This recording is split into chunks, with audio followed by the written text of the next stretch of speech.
دختری مسلمان گویم بروک جینس میپوشد، یا دختری مسلمان کرته‌هایی که مردها میپوشند که میپوشانیم سحر مکتب روان میکنیم، میپوشانیم کجایی که خواهیم روانشان میکنیم.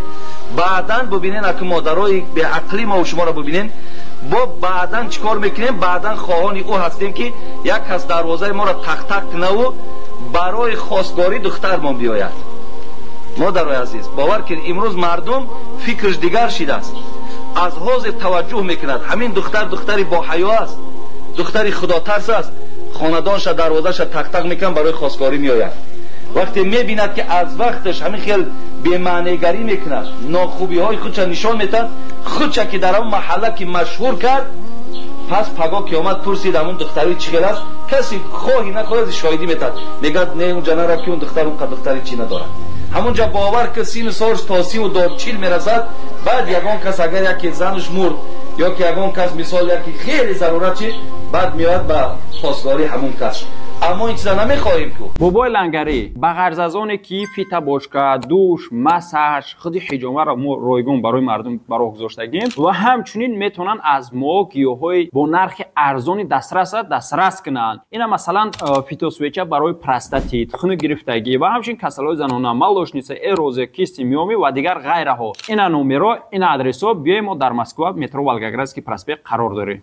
ما میخواهیم دخترای ما در سن 17 و 18 با این خیلی خرسندی ها آمده از نزد دروازه ما با آب رو گرفته برنش که ماها گویم در پیش یک دو با خود آشنا من باشد، خود دوگانه من باشد، با گردن من بلند شود. مادرای عزیز آخه برای آنچه که این پیدا کردنش در دست ما و شما از ما نگذاریم که مثال آنچه که اونا میخواهند، آنچه که اونا اراده دارند اونا را استفاده برند، زیرا خطری در آخرتش دارد، خطری گویم در سین سال 17 و 18 دارد. اینا او روز در ما اخبارات آمد بود که من را در جمعه اعلان کرده بودم. مثال ببین دختری صنف 9 از بچه صنف 11 حامله دار است در فرخار. دختری صنف 9 از بچه 11 حامله دار شدگیان. به خاطر چی بوده است؟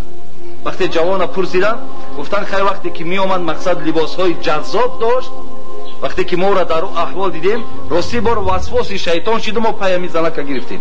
این امروز کار به حدی آمد که مقصد توی اندازه است که هر کاری میکنیم بکنیم من اینا نمیگیرم، مقصد هر کار همش تیارمون، لیکن اینا من بزنی نمیگیرم، زیرا یک تنها این حمله که ای دارد این تنها از من نیست. ببینید به خاطر چی بود همش؟ از چی سبب پیدا شد؟ به خاطر خود ما که تیار کردیم و روان کردیم خیلی اونا روزش میتن. هر یک او شاعر میگفت که همین درختی که اگر میوه کرد از دیوال خانت که بیرون شد، خواهی نخواهی مردم که میوه را دیدن میزنن سر قطعی و میوه را میگیرن. یعنی وقتی ما هم که اگر مثل میوه و دخترای ما خوشروان وقتی در کوچه میبراریمشان، خواهی نخواهی این گرگه ها بسیارن، آدمای اصلا دایم همخیلی میکوان، بعد به آب رومان میکن، بعد در محله شان شرفمون میریزد، آب رومان میریزد که او سخنی که علاج واقع پیش ای وقوع بود ما که نکردیم، انا مرحمت به آبروگی من. برای مادرای عزیز بسیار احتیاط کنین، به خدا برای قدر و قیمت خودمون گپ میزنم، برای شرف و قدرمون، برای اینمی هممون حاضر رو هیچ آدمی گویم که بی درد نیست. وقتی همین واقعه را میشنوی یا دولینت میزنه یا یگان درد دیگه دا میزنی، گویم با از حساب اینمی مصیبت فرزند روزی خوشیش نادیده از دنیا را ترک میکنی میره، چی فایده داره؟ به همین خاطر همش در دست خودتان است. احتیاط کنین، به همین خیل گویم که لباسای خیلی ناخوب دخترها را آورده نرسانین. مادرمان عایشه وقتی دید این توده زنها را که زیارت آمدن که این خیلی لباسای تنگ و این خیلی که تمام اعضای زن بیرون در نمایش داد، خیلی نبود، بلکه میگد کم تنک بودن که بدن نما نبود، تنک بود. حضرت عایشه مادرمان چی گفت؟ این کنتون مؤمنات، گفته ای دخترای عزیز، گفت من از زیارت آمدین خوش به حالتان، ثواب گرفتین، من زن پیغمبر هستم، ثواب گرفتین، در حقتان دعا میکنم، لیکن اگر ذره ایمان داشته باشین از همین جای من که خیستین خانه رفتین این لباس ها را دیگر ابدی در بر نکنین، که این لباسی که شما دارین لباس زن مسلمان نیست. گفت و ببینین یک لباسی تنوکتر بود که بدن نما نبود، امروز همت از روی انصاف جواب دین که اگر همون زیرپوشی زن نباشد باور که کلی بدنش در بیرون است. باور کنیم به خدا در بازارو چشم تا دیگر همین تا اوی کرده نمیتونی.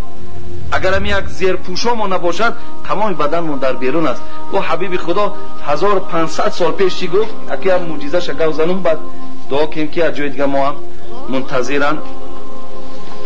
معجزه بود در دوره پیغمبری نبود. گفت صنفان من امت اهل نار. اکنون صحبت ما در همون 4 میسه حضرت امیر جان بود که ایسا آمد انشاءالله بعد میگردیم شاید. میگد که دو طایفه صنفان من امت اهل نار، دو گروه از امت من ارزنده آتش دوزخ دارند. ببین ارزنده آتش دوزخ دو گروه انسان دارند. حبیب خدا را پرسیدن اینا کیا هستند؟ گفت یکم قوم معهم سیاد یضربون بها الناس، یعنی قوم معهم سیاد کاذناب البقر یضربون بها الناس. زمانی می شود که یک قوم براید در دستشون تیاق دارند که مثل دنب گاو است، با این تیاق مردم بیگناه را میزنند. امروز تمام دنیا در اعلان کردند که همون تیاق سیاه دوبینکه است که پیغمبر خدا دوره پیغمبر در این دوبینکه نبود که تلویزیون را ببینین کجای در مردم جمع است مردم را میزنند. حبیب خدا گفت زمانی می شود که آدمای میبرند که حقی خود چه طلب کردن در میزننش. اگر حق چه طلب کردن که حقی من است، مثال همینجا تو در حق من ظلم داری میزنند. رسول الله گفت اون کسانی که اینا میبردارن در سر مردم و پشت مردم میزنند اینها ارزنده آتش دوزخ دارند. دوم رسول الله چی گفت؟ بسیار عجیب گفتن و زمان ما را گفتن نساء کاسیات عاریات مائلات ممیلات. ببین لا يدخلن الجنة رؤوسهن كأسنمة البخت لا يدخلن الجنة ولا يجدن ريحها وإن ريحها من مسيرة كذا وكذا. عجیب زیبا بیان کن. زمان می شود که نساء کاسیات، زنان لباس دارن. گفت پیغمبر لباساشون را می پوشن، چیزی از لباس هست همش می پوشن. عاریات، لیکن لباسی می پوشن که بدنش تماشا میکنی. ببین زمان پیغمبر در این طرز لباسایی که حاضر بدن نما هستند اینا نبودن. حبیب خود گفت زمان می شود که می پوشن لباس دارن لیکن بدنشون می تابد. عاریاتون مائلاتون ممیلاتون.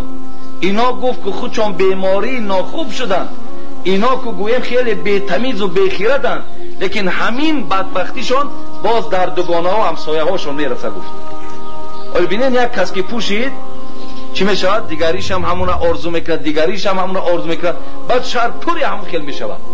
رسول الله چی گفتن؟ لا يدخلن الجنة.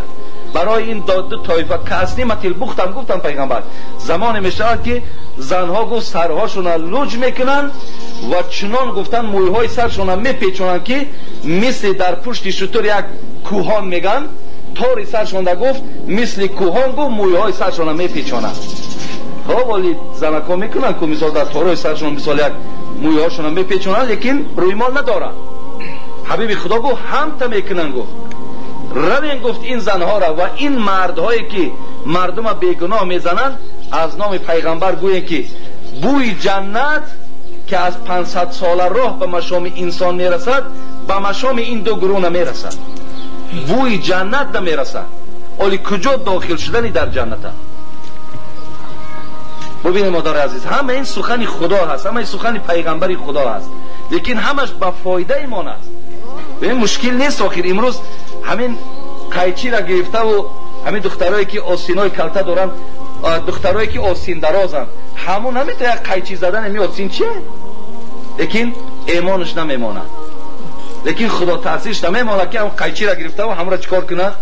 از همون بری بالا پایین مثال گویم که ببرن. ولی اول یک زمانه مثال ما ککود سالای تخمین 86 بود ما اویلدار شدگیمان. او زمانه آستینا کم تر بوی نه تونیجورا بود. حاضر اینا کتف دایا میبینین ҳозир баланд ҳамин майда омаде савол дигар остин гум мешавад. агар ҳамин херафтан гирад ин остино гум мешаванд дигар тамоми зан дар берун ана марҳамат ку дигар баракот шавад, ку марҳамат ягон файз шавад. баъд марҳамат ку бибинем ки дар чӣ азобҳое ба худо қасам мо шумо рӯбарӯ мешем. худо чӣ азобҳое дорад, чӣ дардҳое дорад ки барои мо шумо роҳӣ мекунад вақте ки мо сухани худоро иҷро намекунем. ба ин хотир ин масъала бисёр масъалаи ҷиддӣ аст.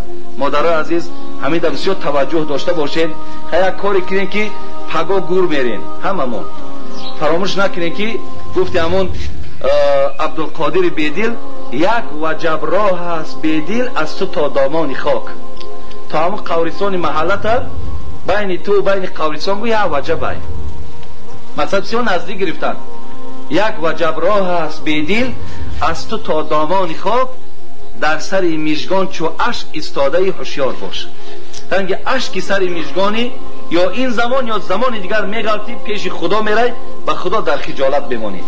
бисёр унҷа агар ҳазор дод бугӯй пушаймонӣ ки кунӣ дигар ӯ фоида намебахшад. ба ин хотир моҳо ҳамин ҷада ҳар чӣ қуввате доред, ҳар чӣ кӯшише доред барои беҳбудии фарзандомон, барои обрӯи фарзандомон, барои обрӯи худмон кӯшиш кунем. худо хоста бошад ҳам дунёмон ҳам охиратмон зебо мешавад.